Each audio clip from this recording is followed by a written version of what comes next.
8th class, ये तुम्हारा अभी सेकंड सीरीज है।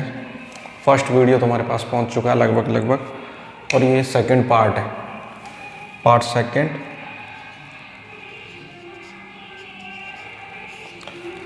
यहाँ पे आपको दिखाई नहीं दे रहा होगा, फॉक्स आ रहा होगा। 8th क्लास साइंस की जो सीरीज चल रही है बोर्ड एग्ज़ाम 2022 के लिए, उसका पार्ट सेकंड है। तुम्हारे उदयपुर के अंदर जो एग्ज़ाम है वो 12 मई को है, इसलिए तुम्हें ये टॉपिक्स बहुत अच्छे से कवर करने हैं। A+ आराम से मिलेगा इतना पढ़ लोगे तो, क्योंकि मैंने सारी लाइनें एक बोर्ड में पूरा चैप्टर मैंने क्लियर कर दिया है। इसमें कुछ टॉपिक्स दूसरे चैप्टर के जो बाकी थे वो भी हैं, और तीसरा चैप्टर पूरा कंप्लीट है।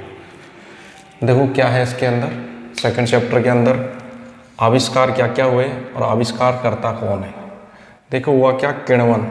अब किण्वन होता क्या है कि चीनी का मतलब गन्ना, गन्ने से चीनी बनाई जाती है। अब होता है शुगर कैन, जो होता है गन्ना। अब गन्ने के रस को या गन्ने को या चीनी को अगर हम गड़ाते हैं मतलब सलाते हैं, तो उसको लंबे समय तक अगर हम गलाते हैं तो क्या बन जाता है, उससे अल्कोहल तैयार होता है। अल्कोहल बनने की जो प्रोसेस है इसे कहते हैं किण्वन, हिंदी में। इंग्लिश में बोलते हैं इसको फर्मेंटेशन।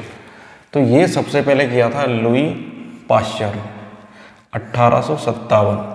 याद करने की ट्रिक है भाई, 1857 में इंडिया में क्या हुआ था, क्रांति हुई थी हमारी, अंग्रेज़ों से लड़े थे हम आज़ादी के लिए। फिर है आपके पेनिसिलिन। पेनिसिलिन क्या है, कवक है, पेनिसिलियम, उससे प्राप्त होती है। ये एंटीबायोटिक दवा है। ये अलेक्जेंडर फ्लेमिंग ने बनाई थी। 1927 के आसपास काम ख़त्म सा हो गया था, और फाइनली 1929 में जाके ख़त्म हुआ था। तो ये आपके एंटीबायोटिक दवाई है। जैसे कि हम मेडिकल पे लेते भी हैं, बुखार आ गया तो डॉक्टर लिखता है एंटीबायोटिक, उससे थोड़ा जल्दी रिकवर होते हैं। एंटीबायोटिक्स क्या है, जो कि जीवाणुओं के खिलाफ काम करती है और जीव जंतुओं से बनाई जाती है। जैसे कि क्या है, कवक से बनाई जाती है, ठीक है। तो एंटीबायोटिक्स जैसे टेट्रामाइसिलिन है, इसके अलावा आपके एरिथ्रोमाइसिन है, ये सब क्या है, ये एंटीबायोटिक है। तो अलेक्जेंडर जो फ्लेमिंग थे उन्होंने इसको बनाया। फिर है चेचक का टीका। ये एडवर्ड जेनर ने 1798 में तैयार किया था। जैसे अभी कोरोना के टीके चल रहे हैं। अब टीके में होता क्या बेटा, जो बीमारी होती है उसी का सैंपल होता है। तो इन्होंने क्या देखा कि एक गाय चराने वाला था, ग्वाला, गायों में क्या है, चेचक हुई थी, तो वो गायों के टच में रहा था। तो उसके जब चेचक हुई तो उसको चेचक नहीं हुई। क्यों? क्योंकि उसकी जो कोशिकाएं हैं वो रेजिस्टेंसी प्राप्त कर चुकी थी, यानी कि वो जितने भी जीवाणु थे चेचक के, उनसे लड़ने के लिए अपने शरीर को तैयार कर चुकी थी। तो क्या होता है कि जो रोगजनक होता है, यानी कि जो पैथोजन होता है, उसी की एक बीमारी ना फैला सके, ऐसी क्षमता के साथ उसी के सैंपल को अपनी बॉडी के साथ इंट्रोड्यूस किया जाता है।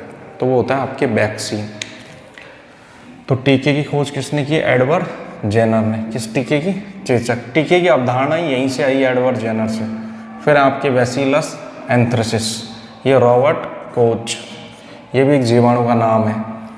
फिर है आपके एक बीमारी थी उससे रिलेटेड। फिर आपके नाइट्रोजन N2। अब इससे रिलेटेड मैं सारा कुछ पढ़ा चुका हूँ तुम्हें कि नाइट्रोजन के लिए सहजीवी जीवन जीते हैं। जीवाणु राइजोबियम जो है वो दालों वाली फसलों की जड़ों में रहता है। सभी सजीवों का आवश्यक घटक है ये, क्योंकि इसके बिना ना तो जंतुओं में और ना ही हम जीवों में, यानी कि प्रोटीन नहीं बन सकती। एमाइनो एसिड्स हमारी प्रोटीन के लिए ज़रूरी है, और एमाइनो एसिड्स में नाइट्रोजन मुख्य घटक। क्लोरोफिल, न्यूक्लिक एसिड, इन सब में क्या है, नाइट्रोजन की आवश्यकता होती है। फिर आते हैं आपके थर्ड चैप्टर के अंदर बहुलक। अब बहुलक क्या है, आपके पॉलीमर्स। ये प्राकृतिक व संश्लेषित एकलक इकाइयाँ होती हैं जो मिलके क्या बनाती है, बहुलक, यानी कि छोटी छोटी इकाइयों से मिलके बहुलक यूनिट तैयार होती है। जैसे कि कपास, कपास का मतलब आपकी रुई।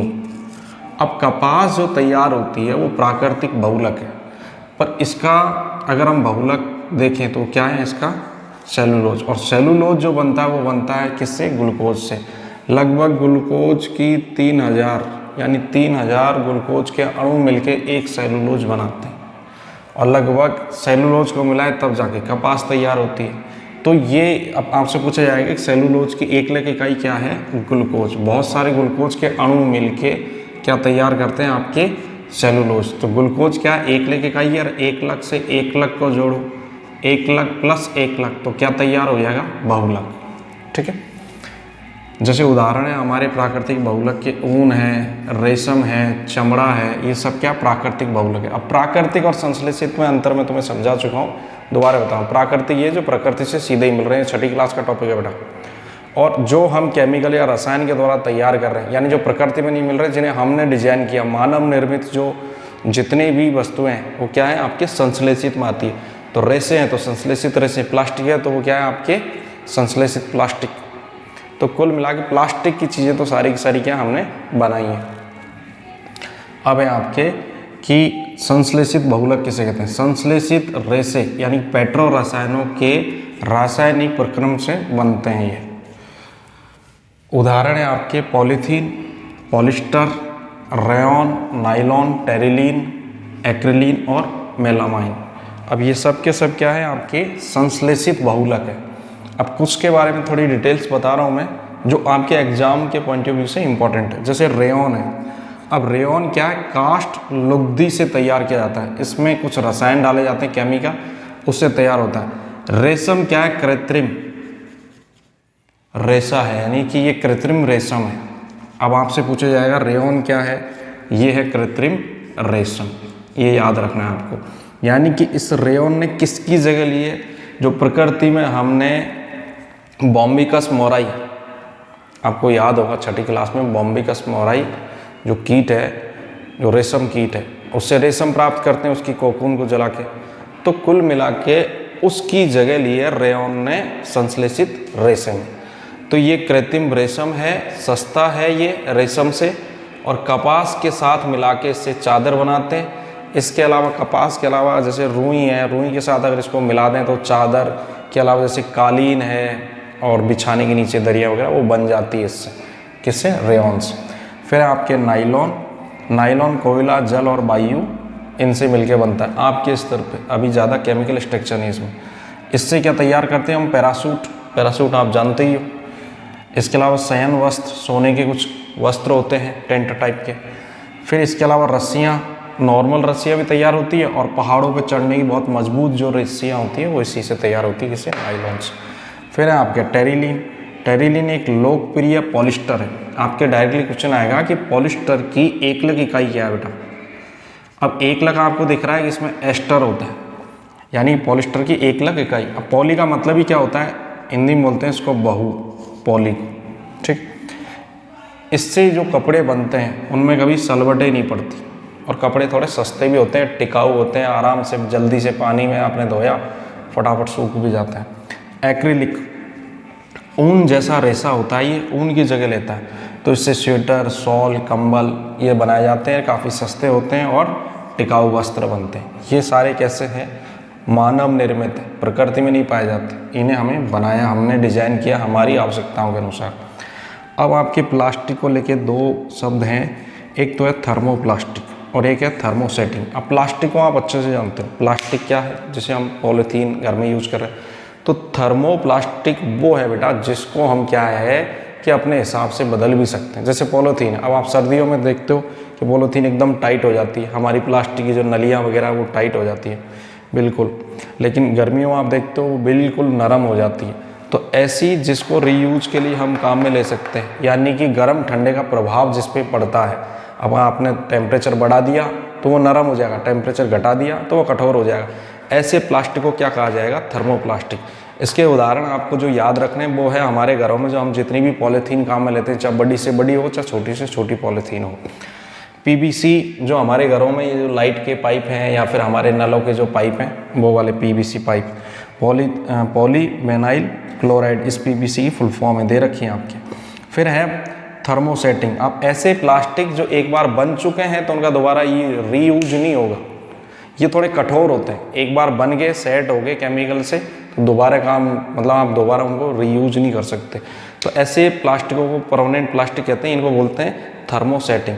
इसका पहला उदाहरण है बेकेलाइट। अब बेकेलाइट से क्या है कि लाइट के जो स्विच होते हैं, जैसे हमारे बोर्ड में जो बटन लग रहे हैं लाइट के स्विच, और प्रेस, जो इस्त्री का प्रेस, कपड़ों पे प्रेस, और कुकर का जो हत्ता होता है, प्रेस का और कुकर का जो हत्ता होता है, ये इस बेकेलाइट से तैयार होते हैं। दोबारा बता रहा हूँ, बेकेलाइट एक थर्मोसेटिंग प्लास्टिक का उदाहरण है। दोनों प्लास्टिक है, ये भी प्लास्टिक है, ये भी प्लास्टिक है। थर्मोसेटिंग परमानेंट प्लास्टिक है। इसको पॉलीथीन को हम दोबारा दे देते हैं, जैसे दूध की थैलियाँ हैं, वापस जाती है फिर दोबारा आ जाती है। ये है थर्मोसेटिंग यानी बेकेलाइट। तो इससे क्या लाइट के स्विच बनते हैं, प्रेस और कुकर का हत्ता बनता है। वो भी देखो कितना गर्म हो जाता है प्रेस हमारा, कुकर फिर भी ये वैसे ही रहते हैं, ठीक है। फिर आपके एक और है मेलामाइन। मेलामाइन भी क्या है, थर्मोसेटिंग प्लास्टिक का उदाहरण है। अग्निरोधक पदार्थ है ये, यानी कि जो आग बुझाने का काम करते हैं कर्मचारी, उनके वस्त्र इस मेलामाइन से तैयार होते हैं, उनके वस्त्रों के ऊपर मेलामाइन की कवर चढ़ा दी जाती है। तो ये हुए आपके। अब एक छोटा सा टॉपिक और है आपके, कम पूछा जाता है पर फिर भी देख लो। 5R सिद्धांत क्या है। पहला R है आपके रिड्यूज, R का मतलब रिड्यूज यानी कम उपयोग करना। दूसरा R है रीयूज यानी दोबारा उपयोग करना। तीसरा R है रिसाइकल यानी पुनः चक्रित, दोबारा उससे कुछ बना लेना। चौथा R है आपके रिकवर, पुनः प्राप्त कर लेना। और इस तीसरे से मिलता जुलता है आपके रीपर्पज या रिपेयर करना, यानी आपका कोई सामान खराब हो गया प्लास्टिक का, आप उसको रिपेयर कर सकते हो। ये 5R सिद्धांत क्यों आया, क्योंकि हम क्या है कि बहुत ज़्यादा इलेक्ट्रॉनिक डिवाइस में देखते हैं कि आज प्लास्टिक बढ़ा हुआ है। अब आप देखते हो कि अभी 5 जनरेशन के मोबाइल चल रहे हैं, लेकिन जब फर्स्ट जनरेशन के मोबाइल होंगे 2G से पहले भी जिन केवल कीपैड होते थे, अब वो मोबाइल किस काम आ रहे हैं। वो मोबाइल क्या है, इलेक्ट्रॉनिक कचरा है, ये इलेक्ट्रॉनिक पॉल्यूशन है एक तरीके से। सरकार इसके बारे में सोच रही है अभी, इस पॉल्यूशन को कैसे ख़त्म किया जाए। तो अब इसके अलावा आपके एक छोटा सा टॉपिक और रह गया है, जैव निम्नीकरण और जैव अनिम्नीकरण। यानी कि कुछ ऐसे पदार्थ होते हैं प्रकृति में जो प्राकृतिक होते हैं, जैसे कि लकड़ी है, आपके पेड़ पौधों से प्राप्त सब्जियां हैं, और जो भी है वो सब क्या है प्रकृति में अपने आप ही नष्ट हो जाते हैं। उनको कहते हैं जैव निम्नीकरण पदार्थ, यानी जो अपने आप विघटित हो जाए, खत्म हो जाए। और एक होते हैं जैव अनिम्नीकरण, यानी कि जो अपने आप खत्म नहीं होंगे, जिनको कवक अपघटक पृथ्वी से नष्ट नहीं कर सकते। जैसे क्या है आपके, कि आपने प्लास्टिक बना दिया, पॉलीथीन बना दी, ये बहुत लंबे समय तक चलती है। इसके अलावा बहुत सारे ऐसी वस्तुएं जो हम तैयार करते हैं संश्लेषित बहुलक में, वो कभी ख़त्म ही नहीं होते। पृथ्वी में आज आप प्लास्टिक को गाड़ दो, किसी थैली को आपने गाड़ दिया तो 10 साल बाद वो थैली आपको मिलेगी, यानी प्लास्टिक की पॉलीथीन आपको मिलेगी। तो ये जो चैप्टर है पूरी तरीके से कवर हो गया। इस चैप्टर की एक एक लाइन बहुत अच्छे से याद कर लेना, इससे 12 आपसे एग्जाम में नहीं पूछा जाएगा। अभी फर्स्ट वीडियो, सेकंड, पाश्चरीकृत लुई पाश्चर के नाम पे शब्द दिया गया। इन्होंने क्या है, एक प्रैक्टिकल किया कि दूध को इन्होंने 70 डिग्री सेल्सियस टेम्परेचर पर गर्म किया, 15 से 30 सेकंड, ये टाइम याद रखना। यहाँ पे गर्म किया और फिर एकाएक एकदम उसको ठंडा करने लगे। तो ठंडा करने से इन्होंने ये ऑब्जर्व किया कि जितने भी सूक्ष्म जीव हैं जो दूध में पाए जाते हैं, उनकी वृद्धि क्या होती है, रुक जाती है। इस प्रक्रिया को कहते हैं पाश्चरीकृत। ये भी आपको याद करना है एग्ज़ाम के पॉइंट ऑफ व्यू से। एग्ज़ाम के जितने भी इम्पोर्टेंट लाइंस थी, टॉपिक्स थे, वो मैंने सारे कवर कर दिए हैं।